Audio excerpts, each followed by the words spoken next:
Serge Chalandon, merci d'avoir accepté notre invitation au Figaro Live. Merci. Merci. Merci. Vous avez été reporter pour Libération pendant 34 ans et pour votre couverture du procès de Klaus Barbie et vos reportages en Irlande du Nord, vous avez reçu le prix Albert Londres en 1988. Aujourd'hui, vous écrivez pour Le Canard enchaîné. Votre engagement de journaliste et d'écrivain se tourne toujours vers les humiliés, les victimes. Vous trimballez votre enfance un peu par devers vous.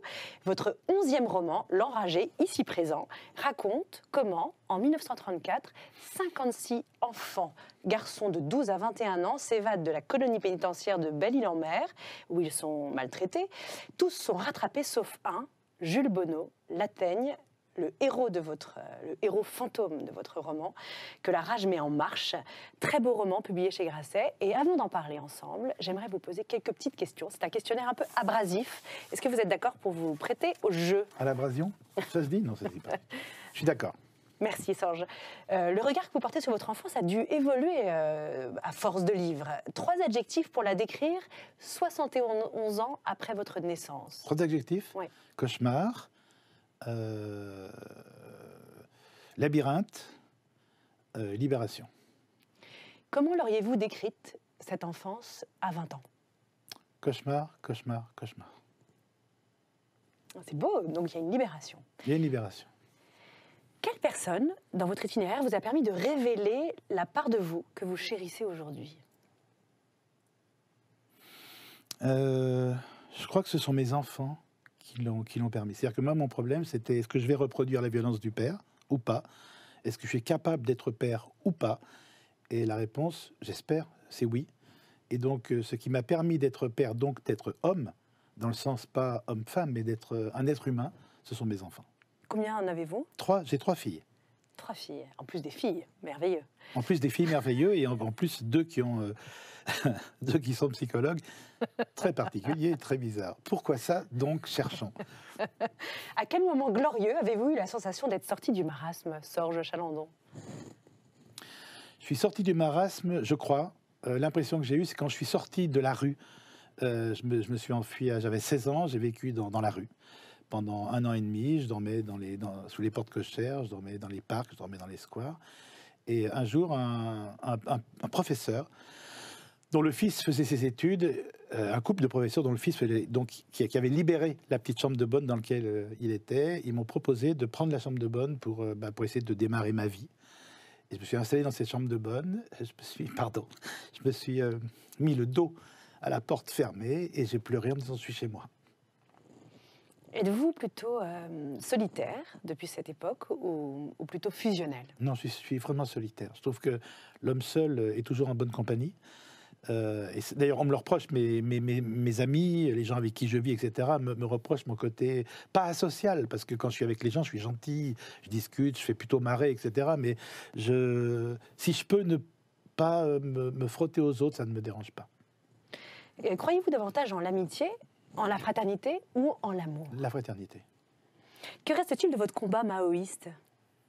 Il me reste une violente envie d'anti-autoritarisme.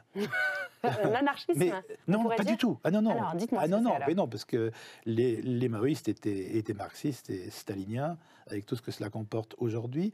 Non, du tout. C'est l'anti-autoritarisme, c'est-à-dire à ces maîtres qui nous ont opprimés, à ces parents qui nous ont battus, à ces policiers qui nous... C'est-à-dire que j'ai une forte volonté je veux pas qu'on me touche, je veux pas qu'on m'embête, je veux pas. En revanche, je respecte les lois, je respecte les codes, je respecte la vie, mais il faut pas venir me faire du mal, il faut pas venir m'humilier, il faut pas venir.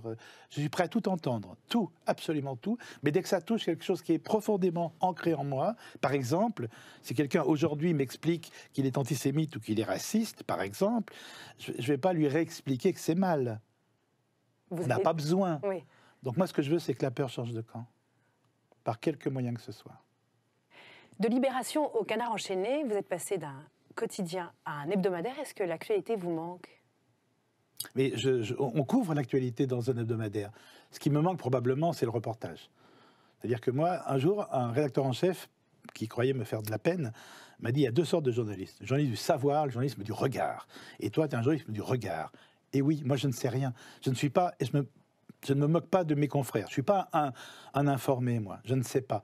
Moi, ce que je veux, c'est y aller pour comprendre, y aller pour savoir. Le plus beau du reportage et du reporter, je trouve, c'est d'arriver avec des idées préconçues et de repartir avec des idées inverses parce qu'on a vu, parce qu'on a écouté, parce qu'on a entendu. Libération, c'était un lieu, à l'époque et encore maintenant, c'était un lieu de reporter et de reportage. Je ne pensais pas à Libération.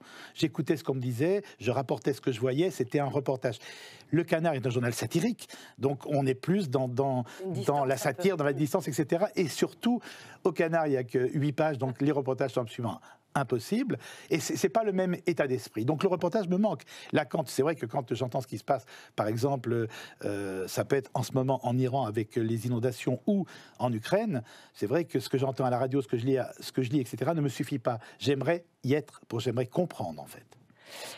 Pour vous, devenir nihiliste serait-il une capitulation? Absolument. Pourquoi? Un crime. Parce que nihiliste, en plus, si c'est dans le sens propre, c'est-à-dire il y a plus rien. C'est-à-dire qu'il n'y a plus d'espoir, il n'y a plus de pensée, il y a plus rien. C'est-à-dire que moi, c'est le problème que j'avais d'ailleurs avec les libertaires, c'est qu'on pensait que les libertaires étaient nihilistes. Mais en fait, ils ne le sont pas du tout. Je l'ai appris après. Non, moi, je crois en des choses, je veux croire en des choses. Il y a un très beau moment qui m'est arrivé avec je voulais être enfant de chœur. Enfin, j'étais enfant de chœur, je voulais être prêtre à Lyon. Et un jour, donc, j'ai joué à mon petit nihiliste avec un curé que j'aimais beaucoup. Et je lui dis, vous savez, mon père, désormais, quand je vois une croix, ben, j'ai envie de cracher dessus. Et il m'a dit, tu la vois, c'est bien.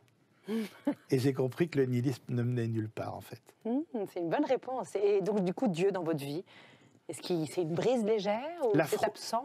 Non, moi, j'ai retrouvé la foi. Enfin, j'ai retrouvé la foi, oui, j'aime bien les chrétiens des catacombes. J'aime bien être aux côtés de gens qui sont persécutés en raison de leur foi. Donc ça peut être les catholiques dans des pays où les islamistes font la loi, ça peut être les catholiques irlandais lorsque les loyalistes protestants font la loi. C'est-à-dire que dès l'instant où une religion est minoritaire, moi je me sens extrêmement proche d'elle. Non pas pour qu'elle devienne majoritaire, parce que généralement c'est compliqué, c'est plus compliqué dès qu'on a le pouvoir, mais en tout cas je me sens frère de douleur, frère d'espoir avec des gens qui souffrent pour ce qu'ils pensent et pour ce à quoi ils croient. Comment s'est transformé votre désir de vengeance? De revanche. J'ai aucun désir de vengeance. Comment ça s'est transformé? Donc en revanche? Oui, en revanche, donc j'ai jamais eu aucun désir de vengeance. J'ai toujours voulu j'ai pris une revanche sur l'enfance, une revanche sur la vie, mais j'ai pas pris une revanche, par exemple, sur mon père ou sur ma mère. J'ai pas pris de revanche là-dessus. Tant pis pour eux. C'est eux ils sont morts seuls en fait. Ils auraient pu avoir des petits-enfants, ils auraient pu avoir leur fils, ils auraient pu avoir leur belle-fille, ils auraient pu avoir une famille. Une famille, rien qu'un repas de Noël, tous ensemble. Donc ils ont pas voulu ça, ils ont refusé ça, ils ont menti, ils m'ont battu. Enfin, ce qui est dommage pour eux, c'est qu'ils sont morts seuls. Et moi, je suis mort avec ma famille à moi, ma vraie famille. Non pas celle qu'ils ont construite en me mettant, non pas à vie, mais en me mettant à mort, dès l'enfance. Et moi, j'ai construit ma famille sans eux. Et j'en suis triste pour eux. C'est-à-dire que je pense que s'ils pouvaient nous entendre quelque part maintenant, où qu'ils soient, il dirait, je pense qu'on a fait une erreur. Et peut-être qu'ils vous entendent. Ce qu'on appelle raison de vivre est en même temps une excellente raison de mourir, disait Albert Camus. Je propose que nous poursuivions notre conversation sur Chalandon, ensemble. Suivez-moi. Je vous suis.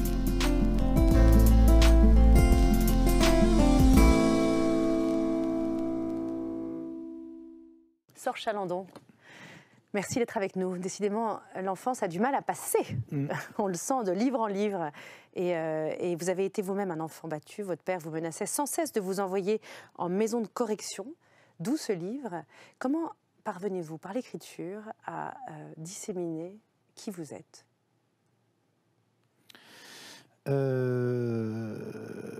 J'étais très bègue enfant.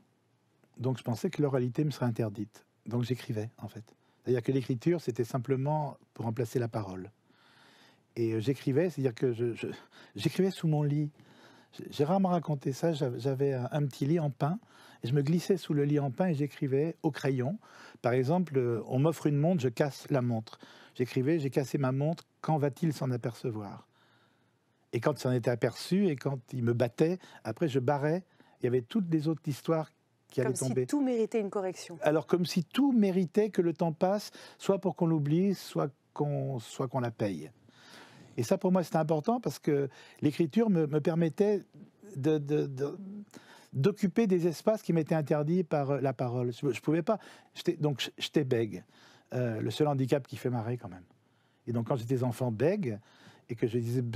J'aurais tellement aimé quand on me disait « Ah, il est bègue », j'aurais tellement aimé pouvoir dire « Mais toi, t'es con, puis t'es moche en plus ». C'est formidable. Et qu'est-ce que vous faisiez? Vous cassiez la Je gueule? tapais, ouais.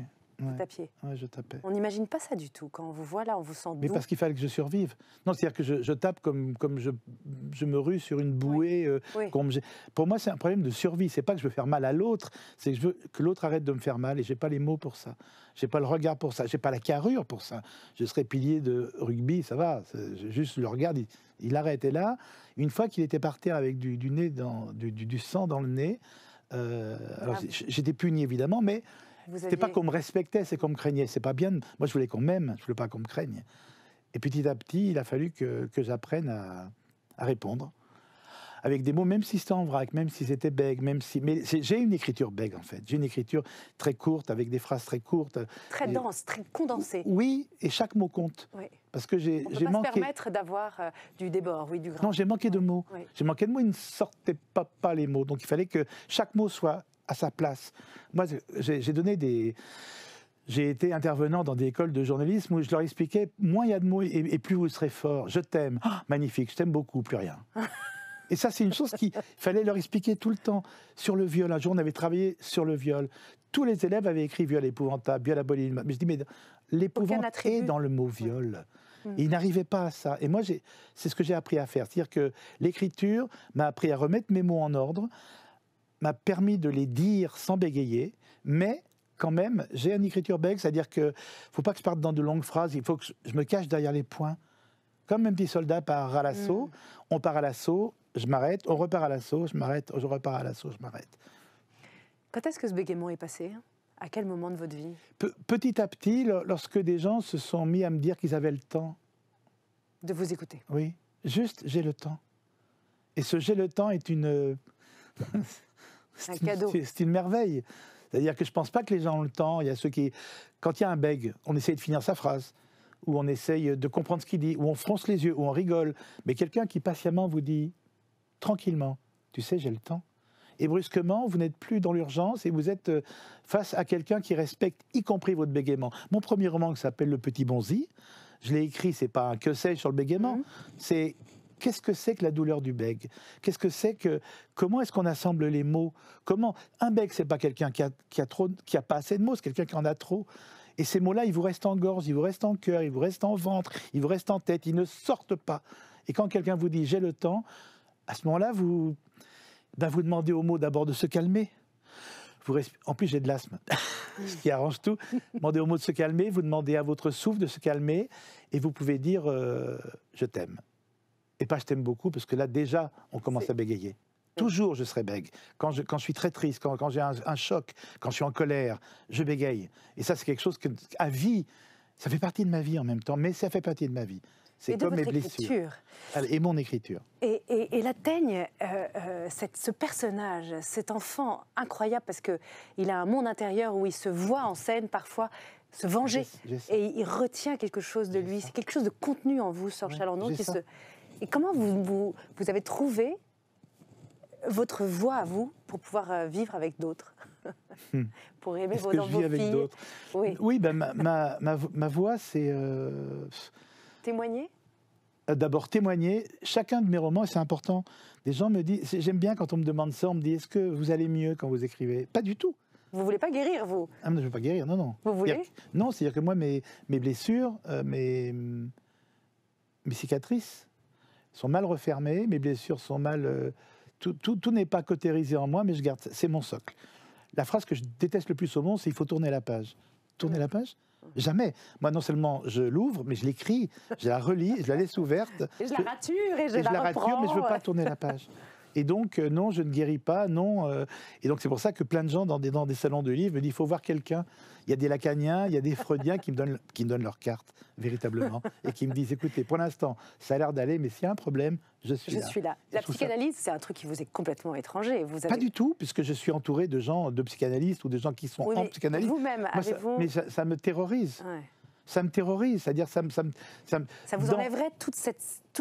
Je ne sais pas. En fait, je ne sais pas. C'est-à-dire que dans les moments où je me croyais un peu le maître du monde, à 23 ans, je pense que le psychanalyste, j'allais te le retourner et que très très vite, il serait sur le divan. Je pense plus ça, évidemment. Mais en fait, j'ai pas envie qu'on rentre chez moi. J'ai envie qu'on me laisse tranquille.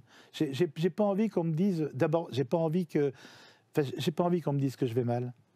Je sais, je me lève le matin, je fonctionne, je travaille, mais j'ai pas envie qu'un jour quelqu'un me mette en face d'un petit Sorge Chalandon ou d'un petit Sorge, d'un enfant Sorge, qui est resté enfant Sorge et qui est toujours... j'ai pas envie de recommencer à bégayer parce que je suis retourné en enfance. Brute, ouais. Absolument. Mais cette souffrance, elle est plus là, c'est plus le même... Mais elle existe. Moi, vous ne vous rendez pas compte, moi je suis extrêmement ouvert à tout. J'écoute tout le temps. C'est quelque chose, je suis harcelé, je suis assiégé. Mais harcelé et assiégé par tout ce qui se passe. C'est-à-dire que je vois une dame âgée dans une rue qui a du mal à traverser une rue, je suis au bord des larmes. Tout le monde s'en fout, les gens l'enjambent, la petite dame. Une fois, j'étais dans un bus, le bus 68 qui va à Montrouge, à Paris. Et de Paris à Montrouge, il y avait deux petites dames derrière qui piapiataient, les dames qui sont dans un bus. Et j'entends une dame qui piapiate qui dit « Mais mon mari, moi, c'est pas un homme, c'est une défaite. » Mais cette phrase-là... Vous vous êtes senti tout de suite... Mais je l'ai notée tout de suite, cette phrase-là. Et sa copine, oui, tout à fait. Et c'était terrible, parce que tout à coup, c'était une phrase qui était morte, qui était partie dans ce bus. Mais cette phrase-là, c'est pas un homme, c'est une défaite. Je sais que je la replacerai dans un roman. Je l'ai fait. Mais cette phrase, brusquement, pendant une journée, elle m'a hanté. Parce que vous vous sentez dans un un monde qui vous sollicite en permanence. Vous n'êtes jamais complètement extérieur au monde qui vous entoure. Vous êtes tout le temps sollicité. Et quand je suis seul, je le convoque. C'est-à-dire que, je ne sais pas, mais quand j'entends que des enfants sont morts, ou que des adultes sont morts, ou que des gens sont morts dans un bombardement ici et là, je les vois morts. Je n'écoute pas les informations, puisque je viens de la correspondance de guerre. Je veux dire qu'avec d'autres journalistes, on a marché dans du sang humain. Vous avez marché dans le sang humain, vous n'avez pas été épargné, en effet, même au Liban, quand vous racontez dans le 4e mur, qui est un ouvrage qui est paru il y a peut-être 8-10 ans. Oui, Sabra et Shatila. Oui, Sabra et Shatila, ces scènes vous hantent encore aujourd'hui comme si elles étaient celles d'hier. Oui, et je pourrais... Oui, mais surtout... Elles datent de 82, oui, de mais 76, c'est au-delà. Vous y êtes. C'est au-delà, c'est... Comment est-ce que des hommes cette fois-ci, des mâles, parce que là, c'était que des hommes. Comment est-ce que des hommes... Comme là, oui. Comment est-ce que des hommes peuvent tuer au couteau des enfants dans des berceaux? J'ai évidemment pas la réponse, je ne l'aurai pas. Mais comment est-ce possible? Et brusquement, je me sens entouré dans le monde dans lequel on vit d'hommes qui un jour pourraient tuer un enfant dans un berceau. C'est-à-dire, on ne naît pas traître, on ne naît pas bourreau, on ne naît pas. C'est-à-dire que c'est une potentialité qui existe. Tout le monde peut trahir, tout le monde peut tuer. Et alors votre solution, Sorge, puisque c'est pas la foi... J'ai pas de solution. Et la solution, si, vous avez l'air de parler... De protéger les miens. Voilà. Vous parlez de votre cercle premier, oui, mais votre responsabilité vis-à-vis d'eux. Oui, mais de protéger les miens, ça va très très loin. C'est-à-dire que je protège ma famille, je protège mes amis, je protège ma rue, je protège mon pays. C'est-à-dire que je ne reste pas coincé. Bien sûr que non. Ouais. Dès qu'on attaque quelque chose qui me constitue et qui m'est cher... Même avec mon âge et mes genoux opérés, mais je monte au front. Mais je suis obligé de monter au front. Il y a tellement de gens qui ne sont pas montés au front et qui sont dans d'autres terres maintenant. Vous diriez, Sorge Chalandon, que la fonction de l'écriture pour vous, c'est une question un peu vaste. Hein. Non, je vous en prie. Non, mais cette question de la fonction de l'écriture pour vous, c'est que c'est un exutoire, c'est une thérapie permanente, c'est une façon de témoigner pour éviter que d'autres subissent les mêmes affres sans jamais pouvoir en sortir? Je ne suis pas un penseur. Je ne suis pas sociologue, je ne suis pas historien. Non, c'est-à-dire que quand des enfants me disent, et ça j'aime bien ce mot parce que quelle est la morale de votre histoire? Il n'y a pas de morale. Moi, ce que je veux, c'est partager quand j'ai un cancer et quand ma femme a un cancer, on l'a ensemble, j'écris Une joie féroce. Et les gens qui viennent, les femmes qui viennent signer ce livre et qui m'en parlent, on partage ce cancer ensemble. On ne guérit pas, mais on partage. Des copines de combat, tout d'un coup. Quand la traîtrise en Irlande, nous avons été trahis par un ami irlandais qui était un combattant et un traître. Il s'est révélé, en effet. Il s'est révélé un traître. Quand des petites dames viennent me lire, me prendre le livre en disant « j'ai beaucoup pleuré », je dis « ah oui, l'Irlande », mais pas du tout. Mon mari, pendant 20 ans, il m'a trahi. C'est-à-dire que chaque livre, moi, ce que je veux, c'est que chaque livre, oui, résonne dans les autres, revienne à moi. On a parlé tout à l'heure des massacres de Sabra et Shatila. Quand j'ai eu le prix Goncourt des lycéens, j'étais avec des gamins qui étaient là et je leur expliquais que jamais de ma vie, mais jamais, j'étais avec 2 reporters, Samy Ketz de l'agence France Presse, François Luzet du Figaro, un immense reporter du Figaro que j'appelais Pépé, qui appelait tout le monde Pépé, un homme, c'était mon père de journalisme. On était tous les 3 dans les camps, je pleurais. À un moment, il me dit « Sorge, change tes larmes en encre, arrête de pleurer, comme ça, arrête ». Mais je raconte tout ça aux lycéens et je leur dis, j'ai écrit ce livre qui s'appelle Le 4e mur. Et je leur dis, jamais de ma vie, je me suis senti aussi seul de ma vie. Il y a un gamin lycéen qui prend le micro et qui dit, mais monsieur, vous n'êtes pas seul, on était là. C'est pour ça que j'ai écrit. Pour qu'un gamin qui probablement joue aux jeux de guerre, tout d'un coup, il me dise à moi, mais petit bonhomme, tu n'étais pas seul, on était tous avec toi dans le camp de Sabra et Shatila, et je ne le savais pas. Et là, je le sais. C'est pour ça que j'écris. Et c'est ça, Jules Vallès, pour vous. Et c'est ça, Jules Vallès. C'est un petit... ce cri, en fait. C'est un cri qui vient vous rejoindre au plus intime. Oui. Je pense que Jules Vallès, comme d'autres gens, parce qu'on commence par Jules Vallès, et puis on lit Poil de carotte, et puis on lit Léo Mur, et puis on lit Vipère au point, et on lit... mais tous ces enfants, mais ils existent. Mais je ne suis pas tout seul. Mais je ne suis pas tout seul. Je ne suis pas tout seul, et brusquement, il y a une sorte de bonheur adulte de se dire que ces enfants-là, ils m'accompagnent, et je les accompagne. Moi, j'aurais tellement aimé frapper Folcoche. Mais il y a une arène que vous n'avez pas encore explorée, qui est l'arène des gens au cœur dur, des personnes, oui. Par exemple... Me mettre à leur place, vous voulez dire? Oui. Vous n'avez pas été à cet endroit-là dans tous vos livres, et Dieu sait si je suis une de vos lectrices assidues, je n'ai pas encore vu de figure de grands financiers, par exemple, ou de ces milieux d'affaires où les gens sont si durs, si coupés d'une part de cette chair que vous décrivez si bien et qui est la chose la plus partagée. Finalement, il y a des personnes qui se sont soustraites à cet endroit de la vulnérabilité et qui ont décidé d'habiter un endroit de la puissance, du succès, et que ça coupe d'une certaine façon de cette réalité que vous décrivez dans L'Enragé. Alors, il pourrait être des personnages d'un roman, mais jamais je pourrais m'emparer de la première personne du singulier pour être eux, parce que je sais pas comment ça fonctionne. Je ne sais pas, je ne peux parler, c'est terrible. J'aimerais que vous alliez à leur rencontre comme l'écrivain, reporter, enquêteur que vous êtes. Mais je peux pas. En fait, si, je pourrais... Voilà, le reporter pourrait faire un travail sur eux en tant que journaliste, mais je peux pas, je peux pas... Enfin, je sais pas, je m'imagine parler mal à un employé, j'imagine... cet irrespect-là, ce mépris-là, je l'ai pas... Je me bats contre toute ma vie. Donc, je n'ai pas les mots. Mais c'est même pas ça, c'est que je n'ai pas les mots. En fait, ça ferait faux. J'aurais une critique de presse en disant oui, alors Chalandon joue au méchant et c'est raté. Pas trop du CAC 40. Voilà, oui, bah non, il n'est absolument pas crédible parce qu'évidemment, en page 111, il rembauche tout le monde. En page 112, la petite dame qui faisait les est devenue PDG. Voilà, elle est venue. Et le petit bonhomme immigré sans papier qui avait ses carreaux, il est chef de son contentieux. Non, tout le monde rirait, ça serait pas possible. L'entreprise Sorge Chalandon est prospère. Non, mais non, on s'en faillit tout de suite. Mais non. Merci beaucoup en tout cas d'avoir accepté notre invitation. Merci. L'Enragé à lire d'urgence. Merci. Ça sort chez Grasset. Merci Sorge. Merci beaucoup. À bientôt. À bientôt.